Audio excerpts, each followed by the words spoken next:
Hello guys, welcome to your Algebra 2 Lesson 4.5 Video 1. We are going to solve equations, quadratic equations by finding square roots. So that's our objective for today. So we need to review some properties of square roots, and these hold as long as a is greater than 0 and b is greater than 0. We've got the product property, and that is the square root of a times b is equal to the square root of a times the square root of b. So in other words, square root of 18, at first you might look at that and think, oh, that can't be simplified because it's not a perfect square. Well, we can work with it a little bit because it does have a perfect square factor of 9. So we can write square root of 18 as square root of 9 times square root of 2. Square root of 9 is 3, and so we get 3 square root of 2. There's also a quotient property which tells us that the square root of a divided by b is equal to the square root of a divided by the square root of b. Now, we're never allowed to have square roots or any kind of roots in the denominator. And a sneaky way that some people try to get around that is by doing a fraction underneath the square root sign, but that's not allowed either.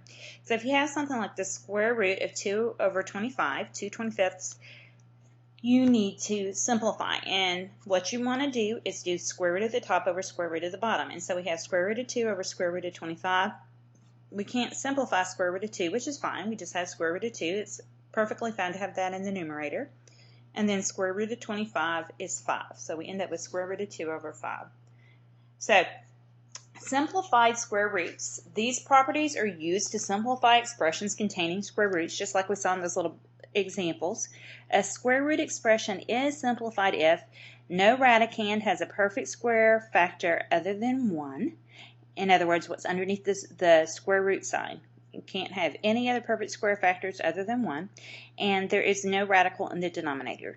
Okay, in this case, no square roots in the denominator. And you can't try to be sneaky and use a fraction. You can't leave a fraction underneath the square root sign. Alright, whenever you see this symbol, the square root sign, that means positive square root. Okay, so just the plain square root sign means something positive. We're going to simplify the following expressions. Let's look at square root of 80. Now, we need to make sure that we don't leave any perfect square factors underneath that square root sign other than 1, because there's nothing we can do about 1. So we look at 80 and think, okay, are there any perfect square factors of this? And 80 actually equals 16 times 5. 16 is the largest perfect square factor of 80. So we can write that as the square root of 16 times the square root of 5. Well, the square root of 16 is 4, and so this simplifies to be 4 times the square root of 5. For part B, we've got square root of 6 times square root of 21.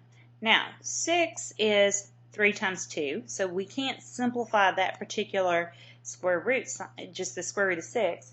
And then square root of 21, that's 3 times 7. Well, let's go ahead and do the multiplication. So we do square root of 6 times 21 underneath 1 square root sign, kind of working backwards with that product property. And 6 times 21 is 126. Well, now we need to think, okay, are there any perfect square factors of 126? A hint is to think about the factors of the original radicands. Think about the factors of 6 and the factors of 21. 6 is equal to 3 times 2. Okay, 21 is equal to 3 times 7.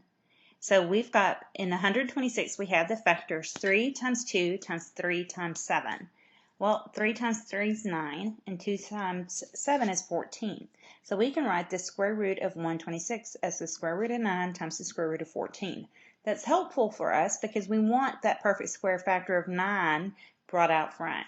So square root of 9 is 3, and we have 3 square root of 14. Okay, for part C, we've got square root of 4/81st, and so this means we're going to be using our quotient property, and we're going to write that as square root of 4 over square root of 81. It's kind of nice because both of these are perfect squares, and so we're going to get 2 over 9. For part D, we've got square root of 7/16. Okay, we can't reduce that or anything, so we're going to do square root of top over square root of bottom. Square root of 7 is just going to stay square root of 7. Square root of 16, though, is 4, and so our final answer is square root of 7 over 4, which is fine. We can have square roots in the numerator, just not in the denominator. Okay, So we can't have square roots in the denominator, so we need to talk about something called rationalizing the denominator. Suppose the denominator has a simplified square root in the denominator. This is considered bad form. We must eliminate the radical from the denominator, the square root from the denominator. This process is called rationalizing the denominator. So, if the form of the denominator is square root of b, then you're going to multiply the numerator and denominator by square root of b, and square root of b times square root of b will give you b, and you won't have a square root in the denominator anymore. If you have a plus the square root of b, then you're going to need to multiply numerator and denominator by a minus square root of b. If you have a minus square root of b, then you're going to need to multiply by a plus square root of b. A minus square root of b and a plus square root of b are called conjugates of each other. Their product is always a rational number. Okay, so that's why when we have a plus square root of b, we multiply by a minus square root of b and vice versa. All right, so let's look at square root of 5/2. And we're going to simplify that. So we've got a fraction there. We can't reduce it, so we're going to do square root of 5 over square root of 2. Now, neither one of those will simplify any further, but we can't leave square root of 2 in the denominator. We've got to rationalize it. So we're going to multiply on top and bottom just by square root of 2. So we have square root of 5 times over square root of 2 times square root of 2 over square root of 2.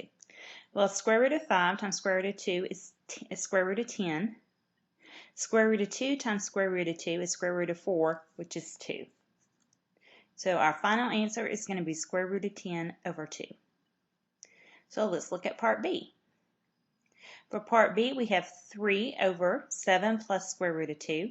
So we're going to multiply by the conjugate of 7 plus square root of 2. We're going to multiply on the bottom by that and the top. So we're going to multiply by 7 minus square root of 2. And in this example, we'll see the cool thing that happens and how that we end up with a rational number when we do the multiplying on the bottom. On top, we're going to distribute the 3, and we get 21 minus 3 square root of 2. On the bottom, we're going to FOIL. So 7 times 7 is 49, and then minus 7 square root of 2, and then plus 7 square root of 2 when we multiply the outside 2 and then the inside 2. When we multiply the last together, we get square root of 2 times negative square root of 2, so the product's going to be negative. Square root of 2 times square root of 2 is square root of 4, or just 2. Now we're going to simplify. So the numerator is simplified. The denominator, we need to do 49 minus 2 is 47. And then look what happens with those middle terms. Negative 7 square root of 2 plus 7 square root of 2, 0 out. They add up to 0, and that will always happen whenever you multiply conjugates together. So we get 21 minus 3 square root of 2 over 47. All right, we're going to come back in video 2 and solve quadratic equations by taking the square root of both sides.